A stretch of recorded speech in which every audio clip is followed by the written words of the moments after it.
Okay, free radicals, welcome back. My name is Dave. This is the Radical Independent, where we don't necessarily belong to any political party.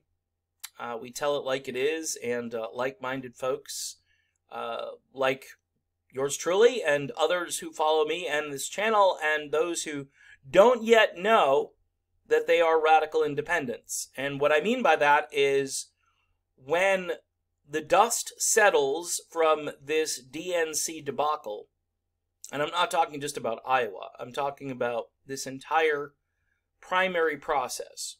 So again, let's count the neoliberals, and then let's count, and I'm gonna, by the way, Tulsi supporters, I love you, but at a certain point, we'll see how she does in New Hampshire.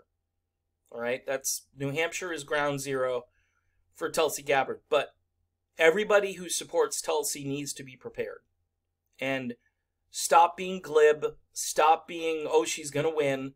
Stop being, because if she's not going to win, all right, then, and you don't have a plan B, and you've damaged yourself psychologically speaking. Because it's almost like, again, hi, I'm a Tulsi Gabbard supporter. And you've got to be ready for crap that's coming your way. And it's going to be a Debbie Downer. I don't understand how this has happened, because in the real world, she's the best candidate. She is the best candidate running for president. And the people who support her know this. The people who are supporting Amy Klobuchar, I don't think they think Amy is the best candidate. I think they think Amy could be a good candidate because she's not this person or that person. Oh, and she's a woman. She'd be the first woman president. And of course, we got to have identity politics, and we got to have intersectionality in there. But yet people ignore that Tulsi's a woman of color, a woman of a minority faith, a combat veteran, currently serving, by the way, in the armed forces. All right. But there is a solution. There is a solution to all of Tulsi Gabbard's problems. And as you can see, I am on the Green Party website. And I think it's a pretty good party. It's just, look, you may not be for everything the Green Party advocates, but they are the ones who championed the Green New Deal. Their Green New Deal, by the way, wasn't supposed to be words on a chalkboard. The Green New Deal is supposed to be an actionable plan where we pivot away from the fossil fuel industry, which, by the way, fuels the war machine. See how the two are related? And then we go and we try to figure out using technology, which we should have been on this 20, 30 years ago, because the beginnings of this technology really happened in the late 1970s. And now we've been sitting on that technology for about 45 years. But we continue to kick the can down the road, and we say, oh, well, we can make more fuel-efficient cars, and yada, yada. And that's all good. It's all well and good. Look, I'm always afraid that the average Joe who drives a pickup truck from his, house to his job is going to be hurt by, like, a Green New Deal that would force him to not drive that truck. And we've got to have a plan. We've got to have an actionable plan. And I think we've got one. I just think nobody wants to implement it. So, when it comes to Tulsi Gabbard, the wall is here. Not Trump's border wall, although apparently money went out for that too. During the impeachment proceedings, we found out that Trump got all the money he wanted for the border wall. And by the way, again, I'm for legal immigration. My stance on immigration has always been that we need a secure border, but we need a humane border. So I think we can have the best of all worlds. Bernie Sanders, he believed this a few years ago, and now he's done this weird pivot, because everybody thinks all immigration into the country, unfettered. Cynthia McKinnon, by the way, who used to be in the Green Party, McKinney, used to be in the Green Party, she doesn't believe that it's a good idea. She thinks it's just going to lower everybody's wages, and the Chamber of Commerce, which again, the Chamber of Commerce, do you want the Chamber of Commerce dictating your economic policy? No, I don't. I think that's an issue where you have to have some nuance. And the Democratic Party is now basically using it as a hammer to bludgeon anyone who suggests that we should have some type of border security. All right, and again, that's where I differ from a lot of progressives or neo-progressives. I take Bernie's old platform or his old policy on that. So, but the point is, this party seems to have it together. They're on the ballot in, I think they were on the ballot in over 40 states last time around. And if we had a very proactive effort by those who've been following the horse race and continue to follow the horse race, because the horse race is it's a source of information that each day you process and you get angrier. And you want to come back and look at the car wreck. I've been telling you about this for almost a year now. Literally, almost a year. My channel has been around for about a year. A little less, I think. I don't know. I don't know what the date is. I know it's coming up. But I've been telling you that we need a way. We need another way. And I mistakenly used the term third way, but we just need another way. Okay, we need a way around. And there are already two fairly major political parties, minor political parties, the Libertarian Party and the Green Party. I tend to favor the Green Party because I think the Green Party would do way more for working class people in this country. Things like free public college, okay?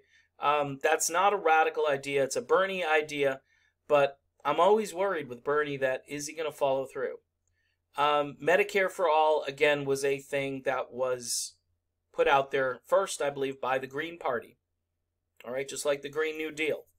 Now, Medicare for All is pretty simple. It's just like you got Medicare now and you let everybody opt in who wants to opt in. Now, you can fight about if you're going to have private insurance anymore or not, and it's going to be a battle that is going to be tough to overcome. I think there will be some private insurance, but the bottom line is all of these platforms that I think, agree on, and we may have some, disagreements on some of the language, and these guys at times can be a little bit on the resistance side of things, going after Trump needlessly rather than going after the system.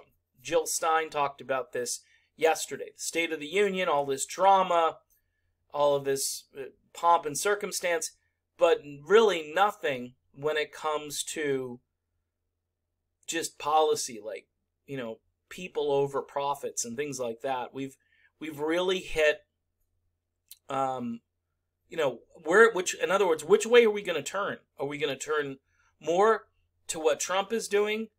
Because the alternative is neoliberalism, and there's no other alternative unless we make one.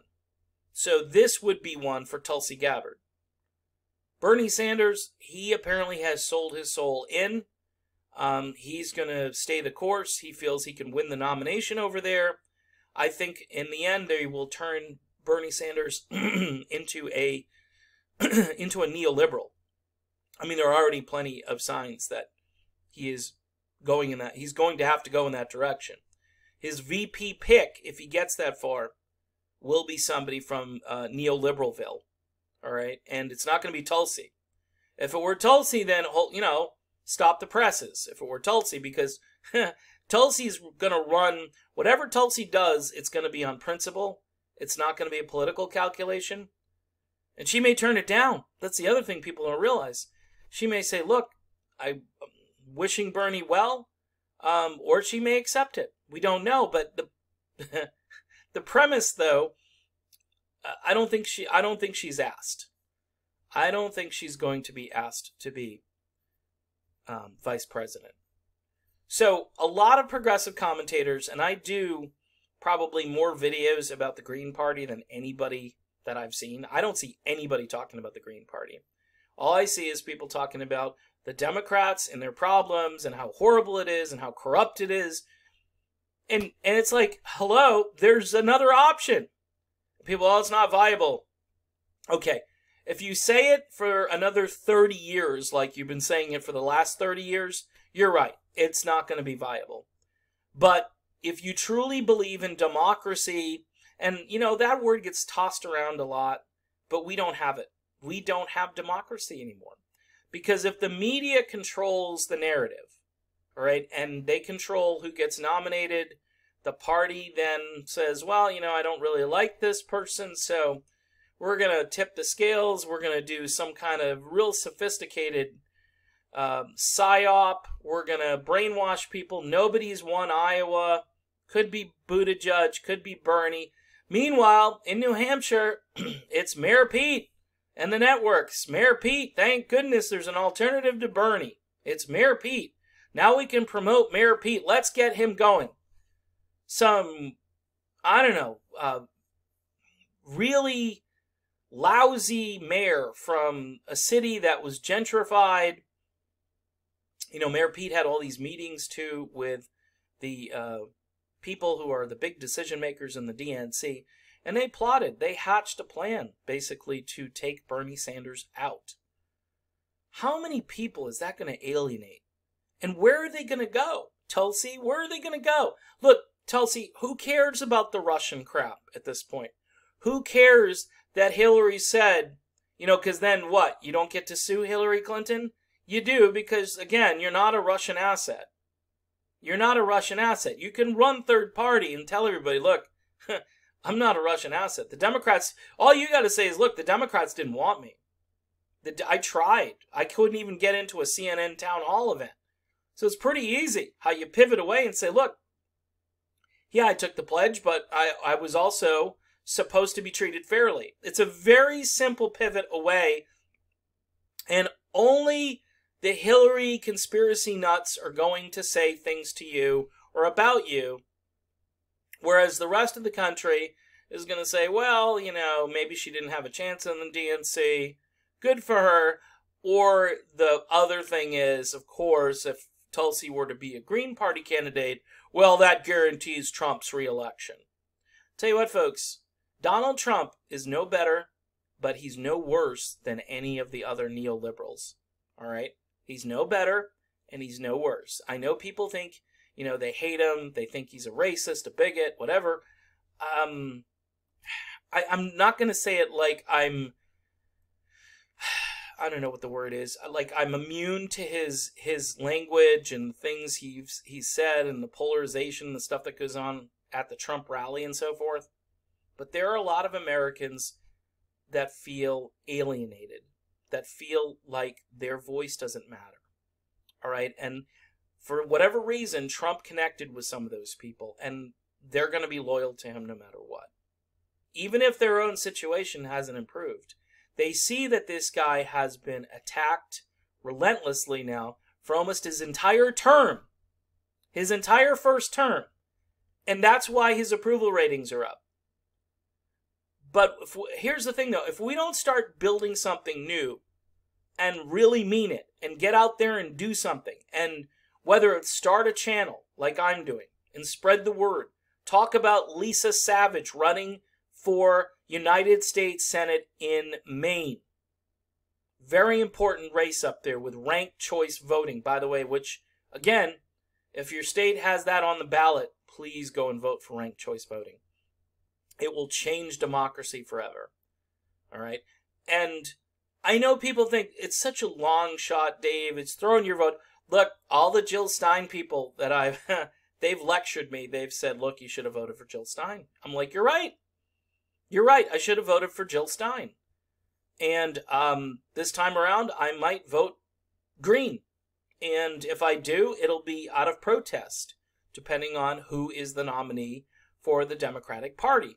I can tell you that my wife, who I'm just going to say she's over 30 years old, she's actually closer to 40 years old at this point, she's got a lot of student loan debt. So if Bernie were the nominee and he was making that promise, and he had a plan, I might have to vote for Bernie Sanders. But here's the thing. I'm still going to watch this unfold, and I can guarantee you that somewhere along the line, the Democratic Party is going to shut down Bernie's candidacy. They're going to throttle him. They're going to take Trump because they'll fundraise better off of Trump for 4 years. They'll get big donors, big neoliberal donors who want to keep the war machine all greased up and running. That's what this is all about. This fight between Pelosi and Trump, this dramatic tear the speech up crap. And then this is what Jill Stein was talking about. It's a mess. It's like everything is for show and nothing has any substance. And nobody's talking about foreign policy, by the way. It's all full speed ahead. The war machine, keep the war machine going. Really? That's all you guys got is the war machine. Well, I believe that the Green Party is the best place to start this movement. And Tulsi, if you're out there, reconsider. I know you got to go through the process here. I wish you the best in New Hampshire. I wish you double digits in New Hampshire, because if you can pull off double digits, then we got maybe a bit of a game changer. But I'm not going to put all my faith and trust in Tulsi Gabbard trying to overcome the corruption that is the DNC. All right? And Bernie's going to have a very hard time doing this. Even though Bernie's got infrastructure, he's got money coming in. We'll see what happens. Mayor Pete wins New Hampshire, folks. People are going to... heads will explode across the fruited plain, and you will... I mean, it's the end of the DNC if that occurs. So, and hey, here's the Green Party right here. They'll take you. They're more than happy. And I know the Green Party in some areas has to work on recruiting candidates, but then it opens a door for somebody like Jesse Ventura or Tulsi Gabbard or Dennis Kucinich or whoever it is. Dennis Kucinich, buddy, if you're out there, you'd be another great candidate for president in the Green Party. All right, I am done with this video. Please support me via Patreon or PayPal. The Patreon logo is on the top right part of your screen when you land on my page. Just click on that logo. I share that account with my music channel, so don't be afraid of the music content over there. I'm just asking you if you can do like $1 or $2 a month. Also, PayPal, it's davidjspuria@gmx.com for one-time PayPal donations. I've gotten a few this week, and I appreciate those. It's keeping me going because the revenue over here is a little sparse, and that is why a lot of my content is going over to Rockfin now, where it's the Ray token and the cryptocurrency that counts, and who knows, maybe I'll be a crypto millionaire someday. I doubt it, but we'll keep trying until we get there, and then I can reinvest all that money and, you know, give it to the party that would actually do some good, the Green Party. All right, I am done. Thanks for watching, and we will see you soon.